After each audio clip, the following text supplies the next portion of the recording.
Hello guys, आज हम पढ़ेंगे class 11 chapter 1 sets introduction of exercise 1.3। अब हमारा सबसेट क्या होते हैं? The set B is said to be the subset of set A. Set B को हम सेट ए का सबसेट तब बोलेंगे जब if every element of set B is also an element of A. जितने भी बी में एलिमेंट है वो सब क्या होने चाहिए? ए में होने चाहिए। तब हम उसे क्या बोलेंगे? B is a subset of ए।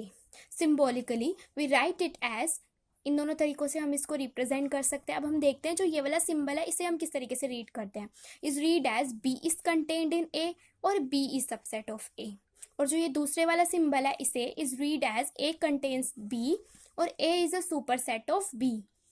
जो हमारी मेन एनसीईआरटी की बुक है उसमें हम ये वाली नोटेशन का यूज़ करते हैं मेनली, बट ये भी नोटेशन होती है सेट को रिप्रेजेंट करने के लिए। और मेनली हम क्या बोलते हैं? B is subset of A. और हम ये भी बोल सकते हैं B is contained in A. For example A is equal to A. एक हमारे पास सेट है ए जिसके अंदर ये सारे हमारे पास एलिमेंट्स हैं, और एक सेट है बी जिसके अंदर 1 3 5। अब हमारे क्या होता है? सबसेट क्या होता है? बी के जितने भी एलिमेंट है वो सारे ए में क्या होने चाहिए? प्रेजेंट होने चाहिए। तो 1 है ए में, 3 भी है ए में, 5 भी है ए में। So B is a subset of A. If B is not a subset of A, अगर जो B है वो हमारा सबसेट नहीं है A का, that is if there is an element in B which is not an element of A। ऐसा कब होगा? B कब A का सबसेट नहीं होगा? ऐसा सिर्फ तभी हो सकता है जब B के अंदर कोई ऐसा एलिमेंट हो जो A के अंदर ना हो। Then we write it as B is not subset of A। इस तरीके से हम क्रॉस कर देते हैं यहाँ पे, तो ये क्या हो जाता है? B is not subset of A। Example A is equal to A E I O U and B is equal to A B C D. अब हम B को देखेंगे, A नहीं, A है इसमें, B नहीं है, C नहीं है, D नहीं है। सो B is not subset of A क्योंकि B के सारे एलिमेंट A में प्रेजेंट नहीं है। सो B is not subset of A। अब हम बढ़ते हैं आगे। Now if B is a subset of A and A is a subset of B, suppose ये वाली दोनों कंडीशन हमारी ट्रू है, B भी A का सबसेट है और A भी B का सबसेट है। ठीक है, मतलब जो भी B के सारे एलिमेंट है वो A में प्रेजेंट है और जो A के सारे एलिमेंट है वो B में प्रेजेंट है। तो इसका मतलब क्या हो गया? B और A दोनों क्या है? हमारे इक्वल होते हैं। और इसका इस सिंबल का मीन्स क्या होता है? If and only if. अगर ये दोनों कंडीशंस ट्रू होंगी तभी ये वाली ट्रू हो सकती है, वरना नहीं हो सकती। अब एग्जाम्पल देखते हैं हम। If A is equal to 2 4 6 है and B is equal to X such that X is an even natural number less than 7, तो कौन कौन से होंगे even natural number less than 7? 2 होगा, देन 4 एंड देन 6। उसके बाद इसका मतलब 2 4 6। अब ए जो है वो बी का सबसेट है। A is a subset of B because every element of A is present in B and B is also a subset of A। मतलब B के जितने भी एलिमेंट है वो भी सारे A में प्रेजेंट है। तो and hence A is equal to B। मतलब अगर ये दोनों कंडीशंस ट्रू होगी तो ये अपने आप ट्रू होगी ही होगी। अब नोट है एक, every set is a subset of itself. जो हर एक सेट होता है, मतलब कोई भी सेट है सपोज हमारे पास, वो सबसेट होता है, खुद का ही सबसेट भी होता ही होता है। सपोज हमारे पास कोई भी सेट है तो वो खुद का सबसेट जरूर होगा। Empty set is a subset of every set. और दूसरी कंडीशन क्या है? जो हमारा एम्प्टी सेट होता है वो भी हर एक सेट का सबसेट जरूर होता है। एम्प्टी सेट क्या होता है? इस तरीके से नोट करते हैं 5 से, is a subset of A for all sets A. Means क्या होता है? अगर हमें सबसेट लिखने हो किसी भी सेट के तो जो 5 होता है वो हर एक सेट का सबसेट होता ही होता है। नाउ नेक्स्ट, प्रॉपर सबसेट क्या होता है? सेट बी को हम प्रॉपर सबसेट तब बोलेंगे सेट ए का जब every element of set B is an element of A. Subset की कंडीशन है। और जो दूसरी कंडीशन है वो ये होती है कि जो एवरी एलिमेंट ऑफ ए है is not an element of B. मतलब कि बी के सारे एलिमेंट ए में होने चाहिए बट ए के सारे एलिमेंट बी में नहीं होने चाहिए। अब हम देखते हैं अपना example. Suppose A is equal to 1 2 3 4 और बी इज इक्वल टू 1 2 3। तो बी के जो सारे एलिमेंट है वो ए में है बट जो ए के सारे एलिमेंट है वो बी में नहीं है। तो हम क्या बोलेंगे? B is proper subset of A. और इसे हम लिखते हैं किस तरीके से? इस तरीके से। और सबसेट को किस तरीके से लिखते थे? नीचे इक्वल का भी एक साइन होता था, उसे किस तरीके से नोट करते हैं? सबसेट। और अगर प्रॉपर सबसेट किसे बोलते हैं? इस तरीके से।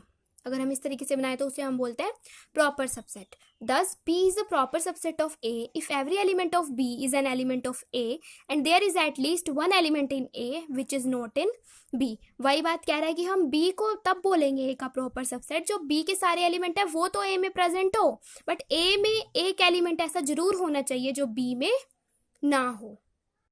अब हम पढ़ेंगे इंटरवल्स के बारे में। तो हम इसके लिए हमारे पास दो कंडीशंस होती हैं। जो ए बी है वो हमारे आर से बिलोंग करते हैं, आर मतलब कि रियल नंबर से, और दूसरी कंडीशन क्या है, जो ए है वो बी से हमेशा छोटा होना चाहिए। तो then the set of real numbers x such that x is greater than a or smaller than b is called an open interval। जो इस तरीके के सेट होते हैं उन्हें हम क्या बोलते हैं, open interval. And is denoted bye a, b। जो ओपन इंटरवल है उनकी जो ब्रेसेस होती है वो क्या होती है, हमारी स्मॉल ब्रेसेस होती है, इस तरीके से डिनोट करते हैं। Here all the points between a and b belong to the open interval, but a and b themselves do not belong to this interval। Means इस वाली ब्रेसेस का मीन्स ये होता है, सपोज ए की जगह हमारा 7 है और बी की जगह हमारा 8 है, तो 7 से 8 के बीच में जितने भी रियल नंबर्स आते हैं वो तो सारे इसमें इंक्लूडेड होंगे, बट 7 और 8 इटसेल्फ इंक्लूड नहीं होंगे। तभी हमने इसका नाम क्या रखा है, ओपन इंटरवल। अगर हमें इसे नंबर लाइन पे रिप्रेजेंट करना हो तो हम इस तरीके से रिप्रेजेंट करते हैं। सपोज ए ये है हमारा और बी ये है, तो ए और बी ये ओपन इंटरवल हमारा क्या होगा, यहाँ से लेकर यहाँ तक जो लाइन कलर्ड है ये क्या हो गया हमारा ए और बी, और ए और बी इसके अंदर क्या है, नॉट इंक्लूडेड है, तो ये क्या हो गया हमारा ए और बी ओपन इंटरवल हो गया। अब नेक्स्ट देखते हैं, the interval which contains the end points, जिसमें ए और बी भी इंक्लूडेड होंगे उसे हम क्या बोलते हैं, क्लोज्ड इंटरवल बोलते हैं। और उसे इस तरीके से नोट करते हैं, जो हमारी स्क्वायर ब्रैकेट होती है इससे। स्क्वायर ब्रैकेट का मीन्स क्या है, जो ए और बी है वो हमारे इंक्लूडेड है, और जो ये स्मॉल ब्रैकेट आ जाए तो इसका मतलब क्या है, ए और बी इंक्लूडेड नहीं है। तो इसको हम किस तरीके से रिप्रेजेंट करते हैं, इस तरीके से। जो ये डॉट थे हमारे ये भी क्या हो गए हैं, अब डार्क हो गए हैं। इससे पहले वाले में क्या थे, ये दोनों डार्क नहीं थे, इसका मतलब क्या हो गया, ये दोनों प्रेजेंट नहीं है। और अगर डार्क कर दे सर्कल्स को तो इसका मतलब क्या होता है कि ये दोनों प्रेजेंट है। हम नेक्स्ट देखते हैं, there are some intervals which are close at one end and open at the other. Means कई इंटरवल्स ऐसे भी होते हैं जो एक तरफ से ओपन होते हैं और एक तरफ से क्लोज होते हैं, तो उन्हें हम क्या बोलते हैं, सेमी क्लोज बोल सकते हैं या सेमी ओपन इंटरवल्स बोल सकते हैं। तो उन्हें हम किस तरीके से रिप्रेजेंट करते हैं। सपोज हमें ये रिप्रेजेंट करना हो कि जो ए है वो तो इंक्लूडेड है और जो बी है वो इंक्लूडेड नहीं है, तो हम उसको इस तरीके से रियल नंबर लाइन पे रिप्रेजेंट करेंगे कि ए जो है वो इंक्लूडेड है, बट बी वाला जो सर्कल है वो हमने डार्क नहीं किया, मतलब जो बी है वो इंक्लूडेड नहीं है। अब ये वाला एग्जांपल में देखते हैं कि इसके अंदर क्या है, हमारा ए इंक्लूडेड नहीं है और बी इंक्लूडेड है। बी इंक्लूडेड हो गया तो इसलिए बी के अंदर डार्क सर्कल है और ए के अंदर सर्कल डार्क नहीं है। इन्हें हम क्या बोलते हैं, सेमी क्लोज्ड और semi open intervals. Thus the set x such that x belongs to R, ये हमें दे रखा है कि जो x है वो ग्रेटर देन है -4 से और स्मॉलर देन इक्वल टू है 6 से, can be written in the form of interval. अगर हमें इसे इंटरवल की फॉर्म में लिखना है तो हम कैसे लिखेंगे, -4 के ऊपर क्या आएगी, ओपन ब्रेसेस आएगी क्योंकि इंक्लूडेड नहीं है, और 6 के ऊपर क्या आएगी, क्लोज ब्रेसेस, इस तरीके से लिखेंगे। और अगर इंटरवल -5,7 लिखना है हमें सेट बिल्डर फॉर्म में, तो उसे किस तरीके से लिखेंगे हम, x such that x belongs to R, -5 included है तो इसके ऊपर इक्वल टू का साइन लगा दिया, और 7 जो है वो इंक्लूडेड नहीं है तो इसके ऊपर इक्वल का साइन नहीं लगाया। अब हम देखते हैं हमारा नेक्स्ट पावर सेट क्या होता है। Consider the set A B. Suppose हमने कोई भी सेट कंसीडर कर लिया a, b।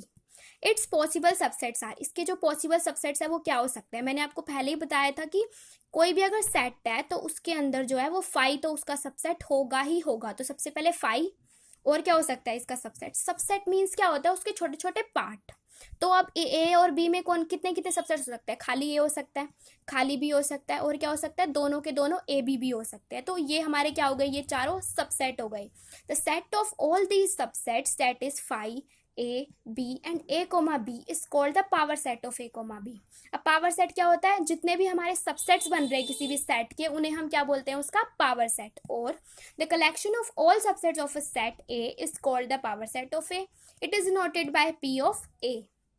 p of a से डिनोट करते हैं हम example, if a is equal to 1 2 3 then power set of a में क्या होगा, सबसे पहले 5 देन 1 देन 2 देन 3। अब एक एक के पेयर हो गए हमारे साथ। अब हम दो दो के पेयर्स बनाएंगे। दो दो के पेयर्स कितने बन सकते हैं, 1 2 2 3 3 1 बना दिए दो दो के पेयर्स। अब 3 के पेयर्स कितने बन सकते हैं, सिर्फ एक ही बन सकता है, 1 2 3। सो ये हो गए। अब नोट देखते हैं हम, there are 2 n elements in the class of all subsets of a set of n element. Suppose हमारे किसी भी हमारे पास सेट दे रखा है, उसके अंदर हमारे n एलिमेंट्स है। इस सेट के अंदर हमारे कितने एलिमेंट्स है, 2। तो उसके अंदर कितने एलिमेंट्स प्रेजेंट, मतलब उसके कितने सबसेट्स हो सकते हैं, 2n। मतलब इसके अंदर हमारे एलिमेंट्स कितने हैं, 3। तो 2 3 कितना होता है, 8। तो इसके सबसेट कितने होंगे, 8 होंगे। देखते हैं, काउंट करते हैं, 1 2 3 4 5 6 7 8 यही होता है। सपोज हमारे सेट के अंदर 4 एलिमेंट्स हैं तो 2⁴ सबसेट्स बनेंगे, इसके मतलब 16।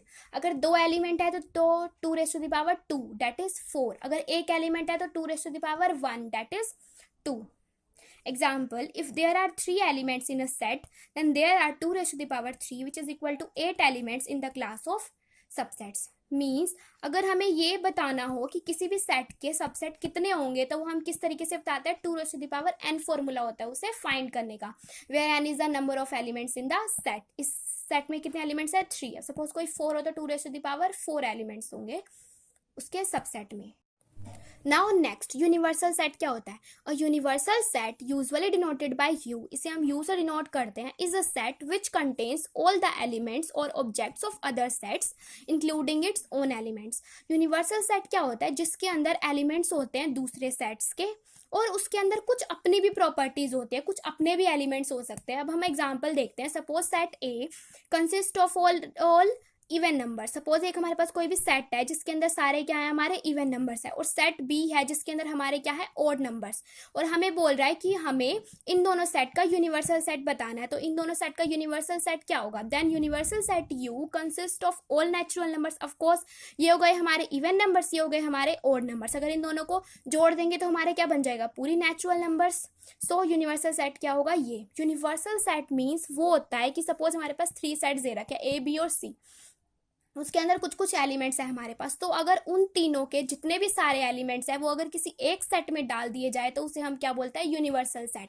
और कभी कभी ऐसा भी हो सकता है कि यूनिवर्सल सेट में एक्स्ट्रा एलिमेंट्स भी हो सकते हैं। ठीक है, ये कोई कंपल्शन नहीं है कि यूनिवर्सल सेट में सिर्फ ए बी और सी के ही एलिमेंट होंगे, कुछ एक्स्ट्रा भी हो सकते हैं। अब नेक्स्ट देखते हैं हम कंपैरेबल सेट्स। अब कंपैरेबल सेट्स कौन से होते हैं? 2 sets A and B are set to be comparable if one of them is subset of the other. Means एक सेट को हम दूसरे सेट से कंपैरेबल कब बोल सकते हैं? जब एक जो हमारा सेट है वो दूसरे सेट का क्या हो, सबसेट हो। That is either A subset of B और B is subset of A. Example, the sets 1 3 4 5 and 1 2 3 4 5 6 are comparable set because this is a subset of this. Now that's all for today guys. I hope आपको ये video पसंद आया होगा। अगर आपको ये video पसंद आया है तो प्लीज़ 3 मैजिकल थिंग्स कर दीजिए, लाइक शेयर एंड सब्सक्राइब। और इस वीडियो में मैंने आपको जो भी पढ़ाया है उसका लिंक मैंने आपको डिस्क्रिप्शन बॉक्स में दिया है, आप वहाँ से जाके डाउनलोड कर सकते हैं। Thank you.